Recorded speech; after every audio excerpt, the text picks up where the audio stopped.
And welcome back to Epic Mickey. We actually have a few things to turn over to Horace Horsecollar first. That shouldn't take too long, and then we can actually get started on the end game. All right. Ooh. Yeah, we've been doing quite a little bit of side questing, so it'll be nice to get back on track, no? Yep, I did everything I could remember. There's also, as I've mentioned before, in both Bog Easy and Adventureland, there's a whole set of side quests that are mutually dependent on keeping the pirates in Adventureland and making sure that the ghosts don't leave Bog Easy. Yes, right. Like a whole quest line that's only New Game Plus, basically. Wow, Horace does seem perceptive. He's pretty much the only person, like besides Gus, who's actually noticed that how inky Mickey has become recently. Yeah, he's kind of got stank lines coming off of him right now. Yeah, and that is specifically the result of using too much thinner. Oh, so he's given into the dark side. Yeah, you can get rid of those drips if you use a lot of paint and keep tint guardians around instead of terps. But on the other hand, you don't get to comically turn people into giant puddles, so, you know, bit of a trade-off there. Sacrifices must be made to be the good boy. I don't know, I think Mickey could still be a marketable mascot even if he's doing evil stuff. Like, you know, kids are into that kind of thing. That's the whole reason this game exists, really. I mean, really, Epic Mickey 3, we could pitch it as Mickey and Emperor Palpatine, because it's all Disney property now. Yes. Oh, that's right. It would have to be things that, like, Star Wars media that has been forgotten, though. So things like the Ewok TV show. Oh my god, yes. Oh, yes, I remember the Ewok TV show, which maybe means that it won't be, oh well. Just because I remember it doesn't mean anyone else does.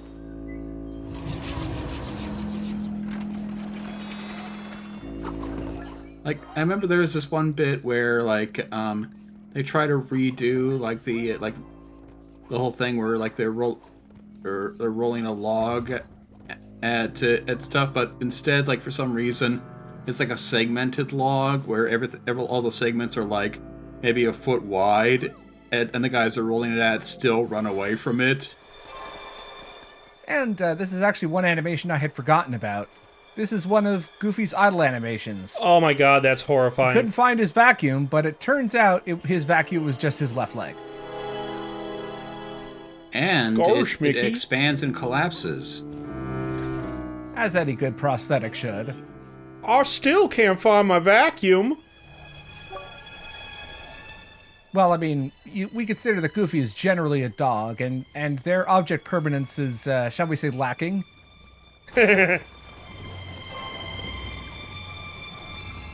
So what other kind of Disney properties, like, do you think that they've acquired that could be in this hypothetical Epic Mickey 3?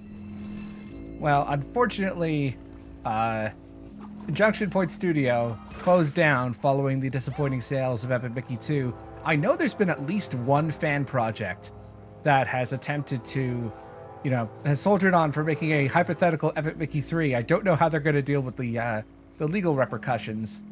I think they're just planning to release it for free. Well, that's the neat part. They can't. Yeah, the big thing is, I would say they need to keep that kind of thing under their hats until it's just about to be finished. Otherwise, yeah, they probably are going to get C Indeed, like right into the ground. I did promise I was going to get the film reel for Mickey's Steamroller. Here it is. You have to specifically avoid the Steamroller set piece. You did it. And once you go through this film reel a second time, or this film level rather, that is the official start of the end game. Speaking of Emperor Palpatine, there's Oswald!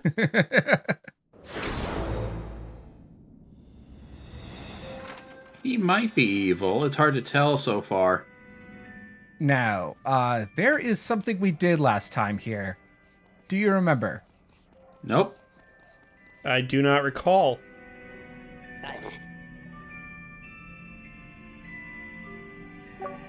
That's the official line for playing cards whenever they see Mickey. Because if they actually recognized him, then Oswald would have them fired. You know, they don't actually look a lot like the card guards from Alice in Wonderland. Yeah, I think they're meant to be the ones for Through the Mirror, but yeah. Anyway, another bit of concept art here. So, a quick reminder, you might remember that back in video 6, I think it was, we found Gilda's climbing axe. And we gave it back to her. Okay. However, underneath that giant rug of Oswald's face here, we were given an option to use the axe to open up a new area. Now, here's the thing. We did give the axe back to Gilda. However, because we went up to this section and said no, that additional flag is still active. So even though we gave Gilda the axe, we can come back here and use the axe again. And get both rewards from the quest. Weird. Interesting. See, I told you like 15 videos ago or something like that. This was what you had to keep in mind.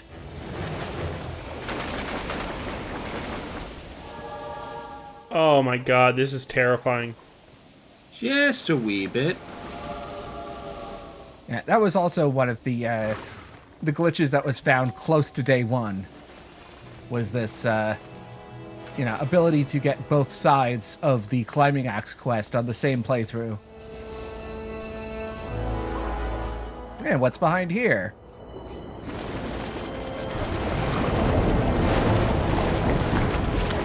As dedicated is the word for this madness. Absolutely. This is a full diorama of every area of Wasteland. And there is something at the very top here. And in order to get to the top, we have to paint in all of these other sections. Stands to reason.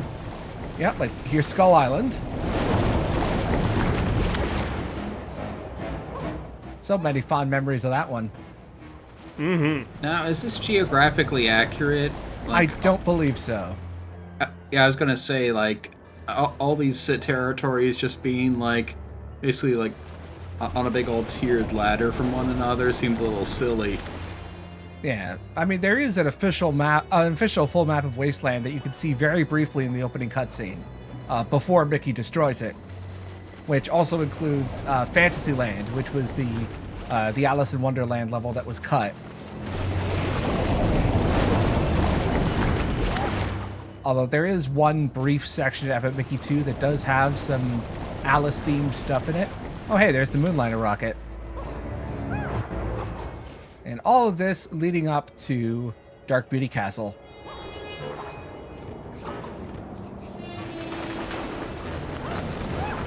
Now, unfortunately, I had not played this section in a while, so what you didn't see was about 15 minutes of wandering around trying to figure out what to do next. Although I left in just enough to make me look like an idiot. Yeah, that's what the editing thingy is for, like, sparing us from having to, sit through all the actual, like, when I was Pain. when I was a kid, like, I would dither around a lot on 3D platformers as well. Sometimes it's not entirely clear what they want you to do.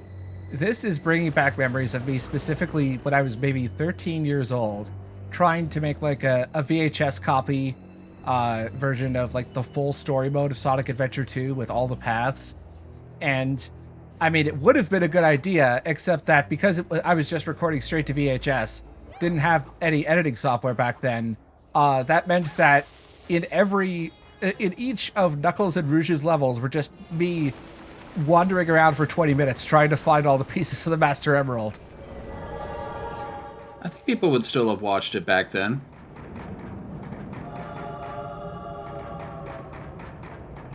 Like, I remember a lot of kind of bit bigger name folks, they didn't use editing either back then.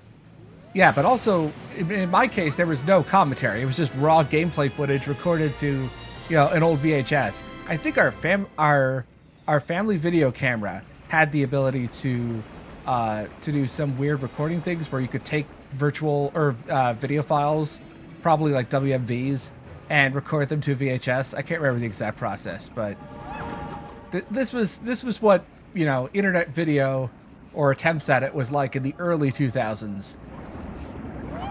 The early days of SRDC, where in order to get a run verified, you have to send a VHS tape in. Oh, the days of Speed Demos Archive, you mean? Yeah. Or before it, as it was known, Quake Done Quick, because for some reason the early versions of the site would only accept runs of Quake and Metroid Prime. To be honest, like, actually being able to record directly to a VHS probably puts you ahead of the curve.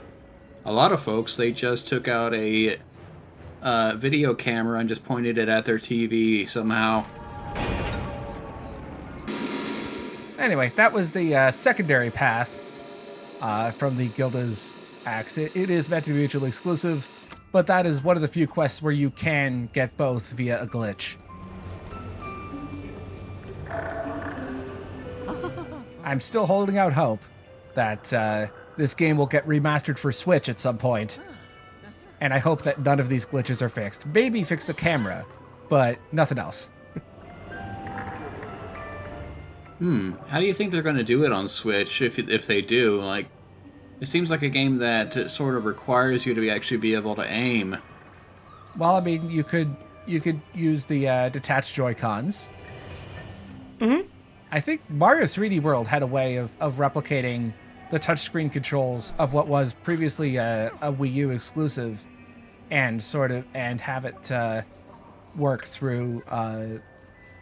I mean, there's no sensor bar or anything on the Switch, but certainly I could see it working even if you could only play with detached Joy-Cons. Incidentally, once we get to Epic Mickey 2, that game does have a control scheme for using the paint and thinner that's a bit different, but it's all right. I like it despite its many obvious flaws. Oh yeah, like you keep on mentioning that we're going to be doing that eventually, so Yes. You keep on making me curious. I should probably, once we're done recording today, I should probably go back and practice that route again. Just the fact that I've had to put in so much effort and even more rooting and planning than I usually do for like 2 hours of Epic Mickey 2 at most, that should be an indicator as to why I'm not doing a full Let's Play of that game. Anyway, this is not the last of the unique 2D levels, but it's the last one that is based on a Mickey short. This is based on Ye Olden Days from 1933. It's a loose remake of Oh What a Night, which we've already discussed before. That was one of the Oswald cartoons from the Disney era. Both of those were also very loosely based on Ivanhoe, a 19th century epic romantic novel by Walter Scott. Look, I do have a couple of useless facts lined up because I'm just going to admit it here. This take did not go well, and for some reason I didn't think to just, quit the game and splice it together. That's okay. This is kind of funny to watch. Anyway, so, interesting thing. This is the officially the 6th appearance by Goofy in a Mickey short, or rather, I should say that the Goofy character who has not yet named Goofy. His original name was Dippy Dog. Yeah, that one I actually did know. He was wisely renamed to Goofy in 1940. So the summary of this short is that Mickey is a minstrel who saves Princess Minnie from an unhappy marriage and whisks her away. Since this is a period piece, in the credits, each cartoon character is credited as their specific role, which means that, Mickey is credited as the wandering minstrel, Minnie is credited as the princess, Clarabelle Cow plays a role of a handmaiden, then we have Pete, who is the king of Kalapazoo, and last but not least, we have Goofy, or Dippy Dog as he was known then, as the Prince of Poo-Poo-Padoo. Of what? Poo-Poo-Padoo. That's Poopoopadu. Padoo. I hope I'm pronouncing that correctly. Wow. I haven't heard a joke that on the nose since I saw the Dover Boys. I don't understand that reference, but I'm trusting you. That is very funny. I mean, I could explain it, but it looks like we're getting to some place that's somewhat plot important. Yes, definitely plot important. In fact, we're getting to a boss fight.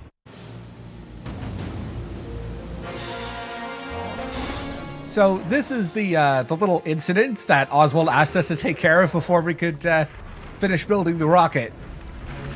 It's kind of understandable as to why he would want this to take priority, I think. Oh, yeah. This incident may be a little bit, not so little. That joke is going to become very funny, I think, at the end of this video. So, I don't want to spoil anything else, but anyway, this is a much more straightforward boss fight than the others.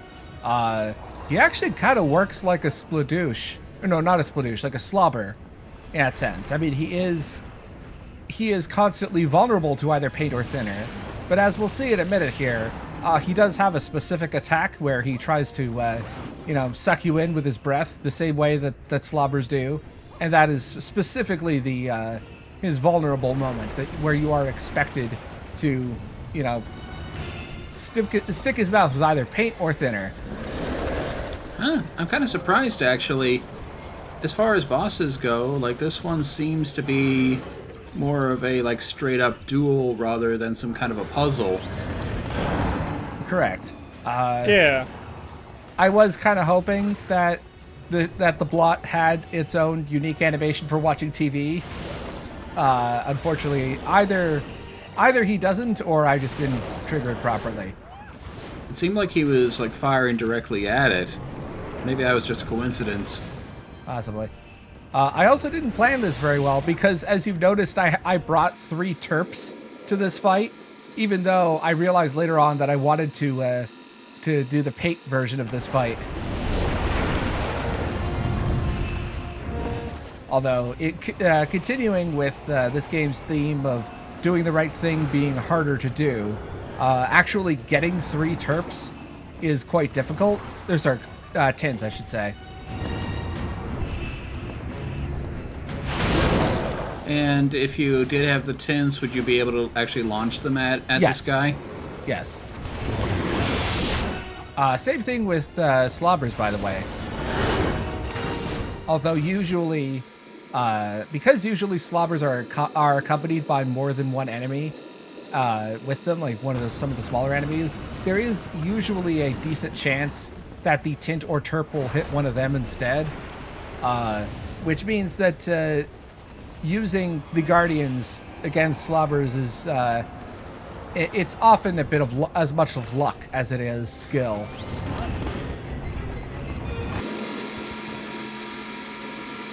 This is kind of taking a while. As good as this boss can be at times, it does very much outstay its welcome. And it also doesn't really change. There's no phases to the fight. It just sticks with all of its usual tips and tricks, aside from, maybe spawning a few I forgot the enemy name. Spatters. There it is. Hey, got him. Yep.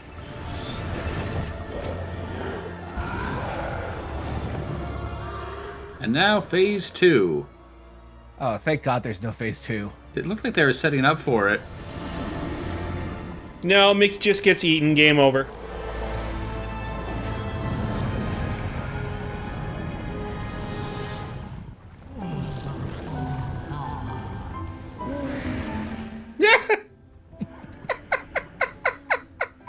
This is why I wanted to do the paid version of the fight, because this cutscene between the two is adorable. Kind of unexpected.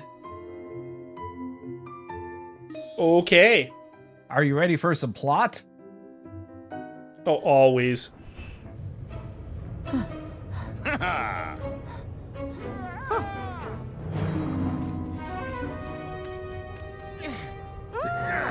it is time for one of the major narrative shoes to drop. Phew. Oh. Oh. Ah. Huh?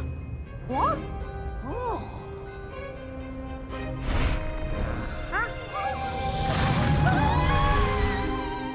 See, this is why I mentioned that your joke was about to be very funny, because really it was a small problem, given that that was just like one drip of the real Blot. I suppose that is kind of a problem.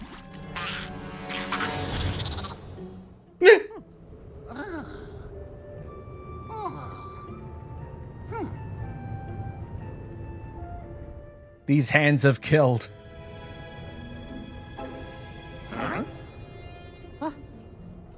Mickey, I appreciate that you want to come clean.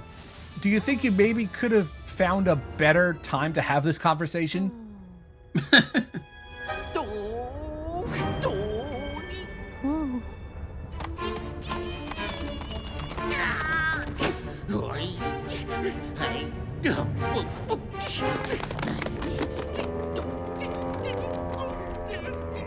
Oh no, Oswald is about to cause the rest of the Endgame to happen.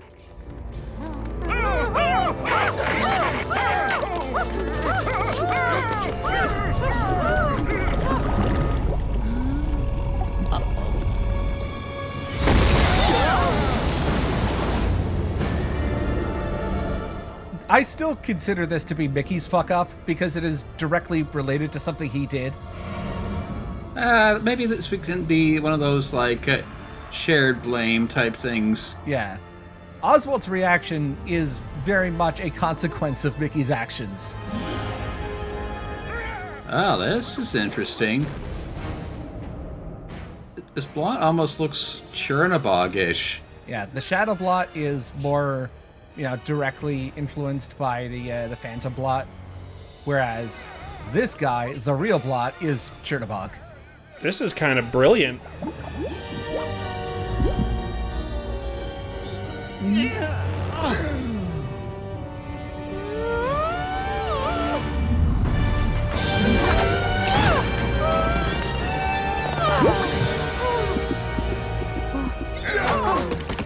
Now remember the significance that hearts have in this story.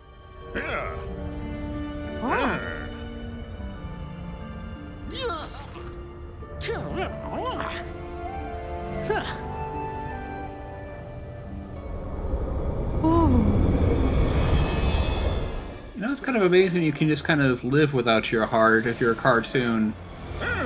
Well, think about it this way, though. That heart is metaphorical. It represents his popularity, and Mickey cannot leave the Wasteland if he does not have his heart.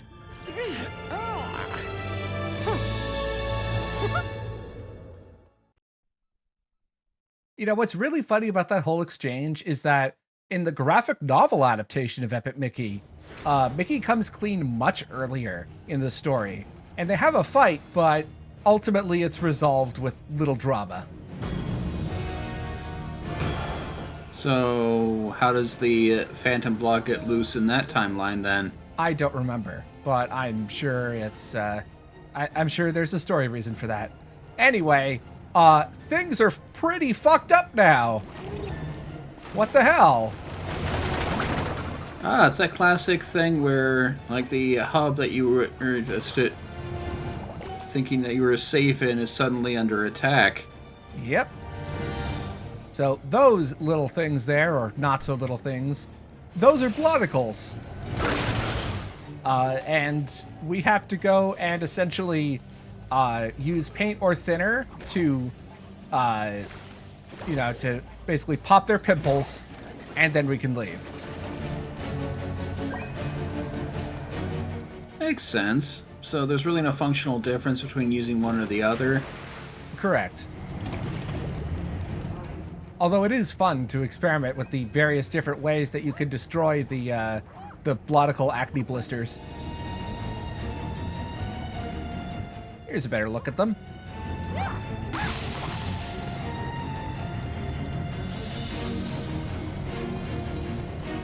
Wow. This is like a Resident Evil boss. Maybe. I'm thinking more like Dead Space, actually. Like, they're kind of more fond of like giving you enemies with big glowing weak points to shoot at.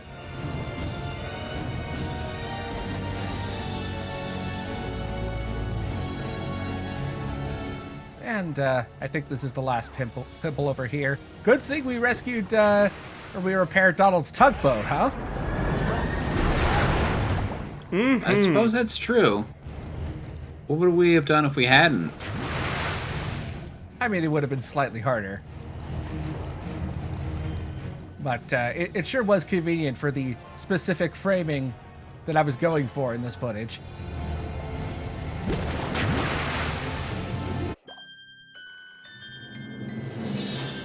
Wow, that was a bit of a jarring transition there. I mean, it's, you want to talk about jarring things, well, let's talk to some of the NPCs and see how badly they've been traumatized by the experience.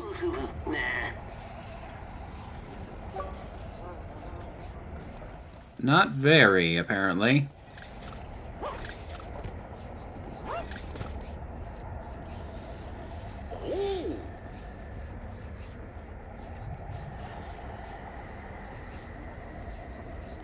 Yes, absolutely. That should be what happens in Epic Mickey 3. You play as Goofy with paint thinner arm cannons. Yeah, I'd play that. That's perfect. Yeah, sorry to interrupt, but this, by the way, I wanted to point out that the Oztown sign in the top left corner there, that is actually just the Mickey's Toontown sign, but one of the ends has been turned over to make it S. Which I think is a very cute detail.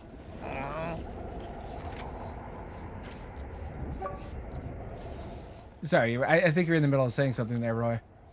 I was just gonna say, you know, if you're gonna do that with Goofy and Epic Mickey 3, you cross it over with the Avengers and pair him up with Iron Man.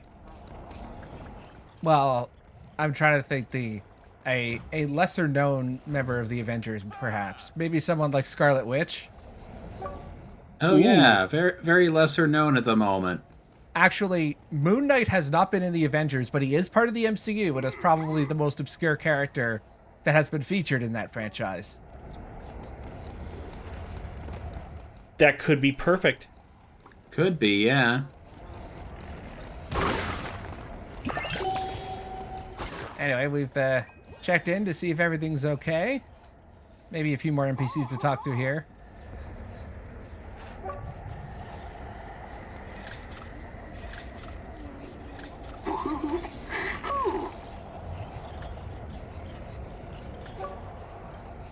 Oh yeah, speaking of, maybe we should check in on Clarabelle.